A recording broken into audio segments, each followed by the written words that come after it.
ഷാർട്ട് പഴം കണ്ടോ ഇതുപോലെ ഫ്രൂട്ട്സുകൾ അതുപോലെ തേങ്ങ ഇഷ്ടം പോലെ നിറയെ സാധനങ്ങളാണ് കമാ ഇതുപോലെ ഫെൻസിങ് കംപ്ലീറ്റ്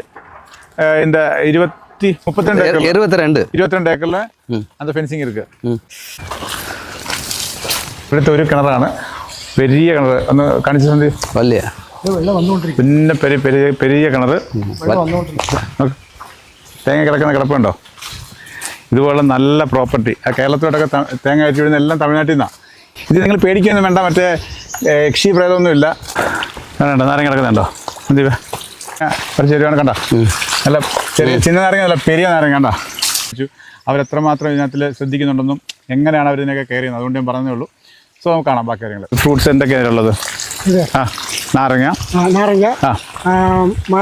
മാങ്ങയുണ്ട് സർപ്പോട്ടുണ്ട് റംബൂട്ടാൻ ഉണ്ട് അല്ല നമുക്കിതിൽ ഒരു ഫാം ഹൗസ് ഒരു സെറ്റ് ചെയ്ത് ഫാം അതെല്ലാം ആട് മാട് ഇതിനെയൊക്കെ വളർത്തിക്കഴിഞ്ഞ് ഇതിനകത്ത് തന്നെ തിന്നാനുള്ള എല്ലാ സാധനങ്ങളും ഉണ്ട് അങ്ങനെ നമുക്ക് ഒരു വരുമാനമാണ് അപ്പോൾ ഇതെല്ലാം പ്ലാൻ ചെയ്തിട്ടാണ് നമ്മളൊരു പ്രോപ്പർട്ടിയിൽ ഇൻവെസ്റ്റ് ചെയ്യാൻ